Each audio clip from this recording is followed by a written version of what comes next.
शायद सबको सपना अथवा इच्छा नै होला यो हिमाल पारीको गाउँ मुस्ताङको यात्रा गर्ने। सानो छँदा किताबमा पढेको अनि सबजनाबाट सुनेको र टिकटकतिर देखेकोले होला मेरो पनि इच्छा थियो हिमाल पारीको गाउँ मुस्ताङको यात्रा गर्ने।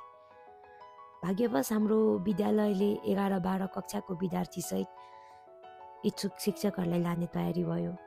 तर मलाई यो यात्रा गर्न कता कता मन थिएन किनकि बसमा यात्रा गर्नुपर्ने थियो, मलाई गाडी लाग्थ्यो। त्यसकारण त्यत्रो विघ्न उत्साहित भन्ने थिएन, त्यही पनि यो यात्रा गर्ने निर्णय गरेँ। हाम्रो यात्रा 2082 साल 11 महिना 2 गते बिहान 7 बजेबाट सुरु हुने सूचना आएकाले हामी 7 बजेसम्म विद्यालय पुग्नु थियो। त्यसकारण बिहान चाँडै उठी 7 बजेसम्म विद्यालय जाने तयारी भयो। लामो यात्रा भएकाले फेरफारका निम्ति कपडाहरू नि बोक्नु पर्ने थियो। त्यसैले 2वटा झोला भएकाले मलाई विद्यालयसम्म पुर्याउन भाइ गएको थियो। विद्यालयमा पुगी सबजनालाई भेट्यो अनि सबै नआइपुगेकाले एकछिन बसी गफाफ गर्न थाल्यो। मैले पनि औषधि खाएँ। एकछिनपछि सबजना बस चढ्यो। 11-12 का भाइ बहिनीहरूका लागि 3वटा अलग बस थियो अनि हाम्रो लागि अलग। हामी जम्मा 110 जना थियौँ यात्रा गर्ने। हाम्रो यात्रा लगभग 8 बजेबाट सुरु भयो।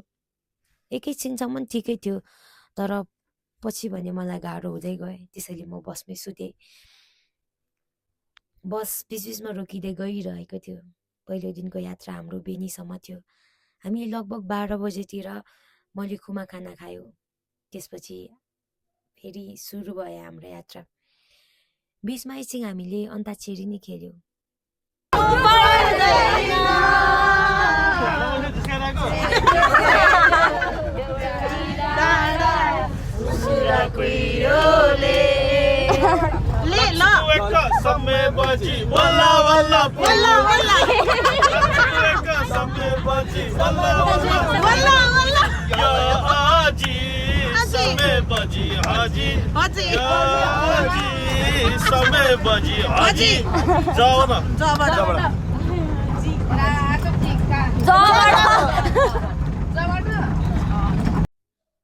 अन्ताक्षरी सकेपछि फेरि सुतेमा प्रधानाध्यापक सर मुक्लिनबाट नै गाडी चढ्नु हुने भएका कारण उहाँ मुक्लिनबाट नै गाडी चढ्नुभयो। मेरो यो यात्रा सुतिरै भएको थियो। केही घन्टापछि फ्रेस हुन फेरि गाडी रोक्नुभयो। गाडीबाट ओर्लिएर फ्रेस भयो। फेरि यताउता एकछिन हेरेपछि फेरि म सुतेँ। पोखरा पुग्न लाग्दा आँखा खोलिएको थियो। बिचबिचमा आँखाहरू खोलिँदै थिए। त्यसपछि एकछिन गफ गऱ्यौँ। फेरि म सुतिहालेँ। भिडियोहरू सबै आइसा म्यामले खिचिदिँदै हुनुहुन्थ्यो। पहिलो दिन लगभग हामी 6 बजेतिर गलेश्वर बेनी पुग्यौँ। अनि एउटा रुममा हामी 4 जना, Daya ma'am, Shilpa ma'am, Aisha ma'am र म बस्ने भयो। हामीले रुमको चाबी लिएर रुममा गयौँ अनि एकछिन फ्रेस भएर फेरि हामी गलेश्वर धामको दर्शनमा निस्क्यौँ।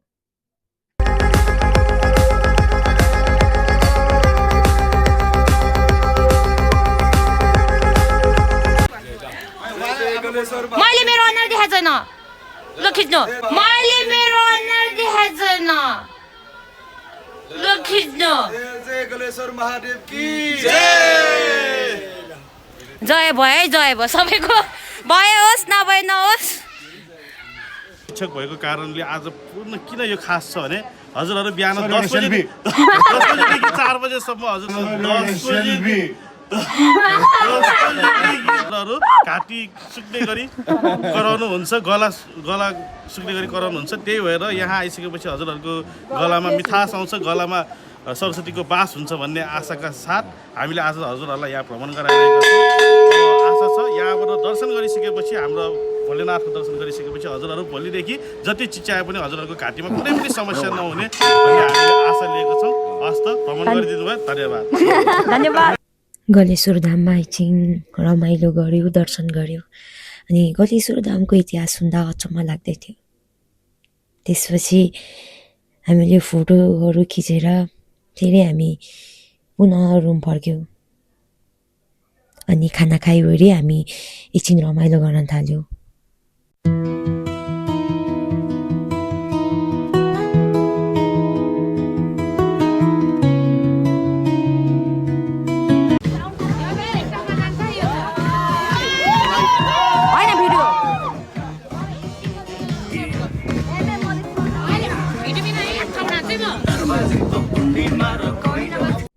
नाचगान सकिसकेपछि नुहाइ गरी ओछ्यानमा बसेर एकछिन फिल्म हेऱ्यो। तर गफ गर्दा गर्दै फिल्ममा ध्यान नगएकाले अफ गरेर गफ गर्न थाल्यो। रातको लगभग 12 बजेतिर सुत्यो। बिहान चाँडै उठ्नुपर्ने थियो किनकि हामीले त्यो दिन मुक्तिनाथको दर्शन गर्नु थियो। बिहान चाँडै उठी बसमा सामानहरू राख्यो अनि हाम्रो यात्रा सुरु भयो। मलाई गाह्रो भएकाले म फेरि सुतिहालेँ। हिमालहरूको दृश्य देख्न साथ दिदीले मलाई उठाउनु भयो। उहाँहरू हिमालको दृश्य देख्दा एकदमै उत्साहित हुनुहुन्थ्यो। तर म सानैबाट लेकमा हुर्केकोले अर्थात् सानैबाट हिमालहरूको दृश्य हेर्दै हुर्केकाले त्यति बित्न उत्साहित बने थिएन। त्यही माथि गाडी लाग्ने भएकाले नि होला धेरै गाह्रो भइरहेको थियो। त्यसैले म सुत्न बाध्य थिएँ। सबजना एकदमै उत्साहित हुनुहुन्थ्यो।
त्यसपछि हाम्रो बस रूपसे झर्नामा गएर रोक्यो। सबजना एकदमै उत्साहित हुनुहुन्थ्यो। मलाई नि आइसम्मले उठाउनु भयो। त्यसपछि बस बाहिर निस्केर फोटोहरू खिच्न थाल्यो, भिडियोहरू खिच्न थाल्यो। माथि मजाले जान नपाइ नै छिटो निस्किनुपर्छ, फरै ढिलो हुन्छ भनेर भनिएपछि हामी हतार गाडी चढ्यौँ। त्यसपछि लेटेमा एकछिन फ्रेस हुनलाई गाडी रोक्यो। त्यसपछि लगातार गाडी चलिरह्यो। म बिचमा झ्यालबाट बाहिर स्याउँदै थिएँ। त्यहाँको प्रकृति देख्दा कता कता मलाई बाल्यकालले झस्काइरहेको थियो। मलाई फेरि मेरो बाल्यकालका सम्झनाहरू ताजा भएर मेरो दिमागमा मानसपटलमा घुम्दै थिए।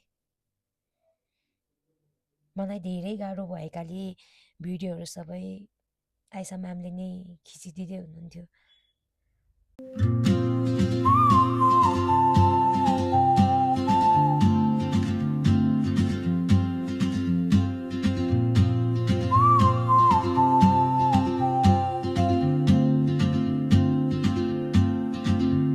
She moves like a map with no borders, a whisper call. त्यसपछि हाम्रो गाडी मुस्ताङमा गएर रोकियो। त्यहाँबाट मुक्तिनाथ जाँदा हिँडेर जानुपर्ने थियो। त्यहाँ एकछिन गाह्रो नहोस् अर्थात् लेक नलागोस् भनी टुर म्यानेजरले हामीलाई खाना खाने ठाउँमा तातो पानी पिउन एकछिन बोल्नुभयो। त्यसपछि फेरि मलाई पूजाका सामान मेरी बहिनीले ल्याइदिएकी थिइन्।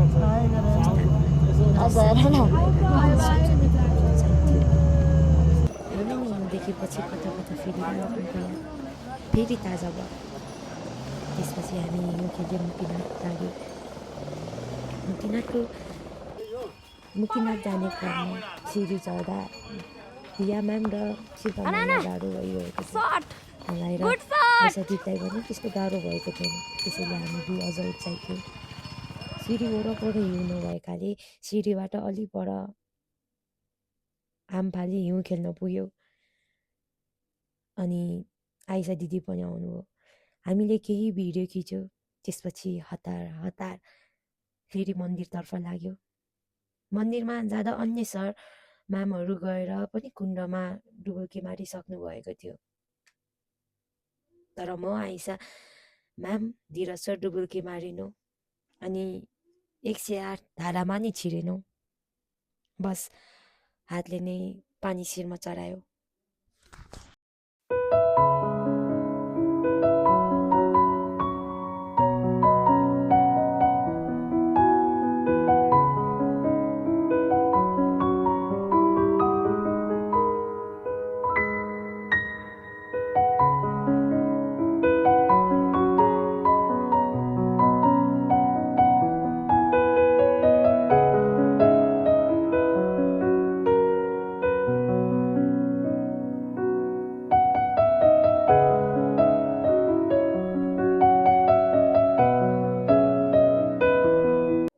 त्यसपछि हामीले पूजा गरे,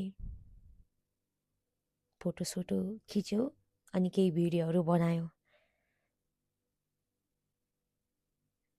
नरिवल धीरज सरले फुटाउनु भयो। अनि हामीहरू अलि माथि हिउँ खेल्न गयौँ। अन्य सरहरू गइसक्नु भएकाले उहाँहरूले हिउँ हान्दै हुनुहुन्थ्यो। आइसा म्यामले नि हिउँ हान्न सुरु गर्नुभयो, तर म माथि गइरहेँ। ढुङ्गा नै ढुङ्गा भएकाले गाह्रो भइरहेको थियो। म मात्र माथि पुगेँ। अन्य सर म्यामहरू हिउँ खेल्दै तल नै हुनुहुन्थ्यो। म माथि पुगेँ। त्यसपछि हामी फर्क्यौँ। हामी फर्केर खाना खान आइपुग्दा लगभग सबैले खाना खाइसक्नु भएको थियो। हामी पनि खाना खाइवरी फर्क्यौँ बसमा। पछि कालीगण्डकी छेउमा झार्नु भयो। एकदमै धेरै हावा चलिरहेको थियो। शालिग्राम खोज्न त गयौँ तर भेटेनौँ। त्यसपछि पुलपारी गई फर्क्यौँ। त्यही बेला एकजना 12 कक्षामा पढ्ने बहिनीको लडेर हात मर्क्यो। हामीसँग विद्यालय नर्स पनि जान्नुभएकाले उहाँले प्राथमिक उपचार गर्नुभयो। त्यसपछि हाम्रो डुम्बा लेक गयौँ। त्यहाँ गएर दृश्य अवलोकन गऱ्यौँ, फोटोहरू खिच्यौँ, भिडियोहरू बनायौँ। त्यहाँको दृश्य एकदमै अद्भुत थियो। दोस्रो दिन हामी चाँडै नै बास बस्न जोमसोम पुग्यौँ। लगभग 4 बजे 5 बजेतिर नै। त्यसपछि फ्रेस भई हामीले खाजाको रूपमा चाउचाउ खायौँ। अनि बेलुका लगभग 8 बजेतिर खाना खाइवरी नाचगान सुरु भयो। खाना खानु अघि नाचगान सुरु भयो। अनि हामी पनि ट्रुथ एन्ड डेयर गेम पनि खेल्यौँ। खाना खाइसकेपछि हामीले ट्रुथ एन्ड डेयर गेम खेल्यौँ। त्यो दिन लगभग हामी रातको 12 बजेतिर सुत्यौँ। रातको 2 बजेतिर शिल्पा म्यामलाई कल आयो, किनकि त्यो दिन सर र केटाहरूको होटल अर्को ठाउँमा थियो।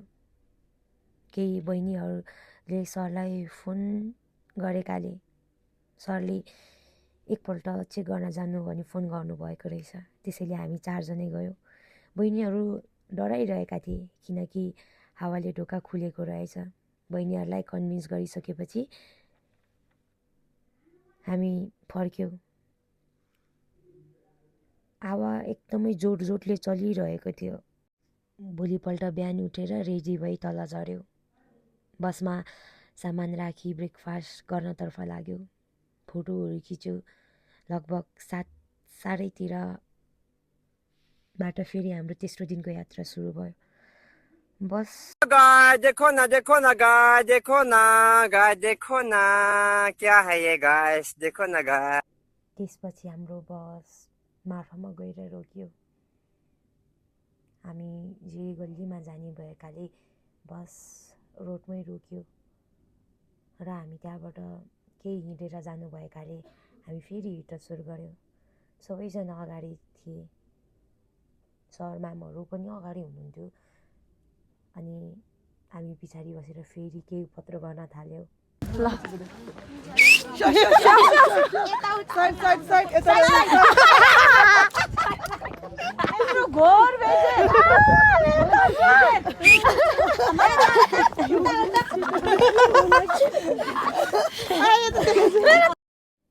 त्यसपछि हामी केही परसम्म हिँडेर जेरी गल्ली अलिकति पर गयो र शेर्पा ड्रेस लगाई भिडियोहरू खिच्यो, फोटोहरू खिच्यो। हामीले ड्रेस सायद कपडामाथि लगाएकोले होला एकदमै मोटो देखिरहेको थियो। अनि त्यसपछि हामीले ड्रेस चेन्ज गरी फेरि गाडीमै फर्क्यौँ। त्यो दिन दिउँसो लेतेमा आए, खाना खायो। फेरि रुप्सेमा आएर रुप्से झर्ना अगाडि आएर गाडी रोक्यो। अनि फेरि हामी फोटो खिच्न माथि चढ्यौँ। सबैभन्दा माथि ढुङ्गामा पहिला म कुदेर गएँ। त्यसपछि सचिन सर आउनुभयो, धीरज सर, अनि सबैजना आउनुभयो। त्यसपछि आइसा म्याम पनि आउनुभयो। म पानी खेल्दै थिएँ। त्यसपछि फेरि हाम्रो अर्को ठाउँ तातो पानीमा आएर रोक्यो। तातो पानीमा फेरि म, आइसा म्याम, धीरज सर नै डुबुल्की बनायो। त्यसकारण हामी बाहिरै बस्यौँ, किनारामै बस्यौँ, फोटो खिच्यो, भिडियोहरू बनायो। किनारामा नजाऊ भन्ने हुनुहुन्थ्यो आइसा म्यामले, तर म गइरहेकी थिएँ। सर म्याम सबै नुहाइसकेर आउनु भएपछि फेरि हामी गाडी चढेर आयो। फेरि हामीलाई एउटा सानो झरनाको नजिक लगेर रोक्यो। त्यहाँ पनि हामीले फोटो भिडियो खिच्यो। भाइ बहिनीहरू अगाडि गइसकेका थिए। त्यस दिन हामी लगभग 5:30तिर बेनीमा बस्यौँ, बास बस्नु पुग्यो। त्यो दिन पनि हामी 4जनाले रुम लिएर माथि बस्नु पुग्यो। अघि झरनामा लड्नु भएकाले र माथि मार्फामा लड्नु भएकाले शिल्पा म्यामलाई चोट लागेको थियो। त्यसकारण उहाँ फ्रेस हुनसाथ औषधि लगाउन जानुभयो। तर म र आइसा म्याम नुहाइसकेर मात्र तल झऱ्यौँ। तल आगो बलिरहेकाले आगो ताप्यो। त्यसपछि रुममा गयो।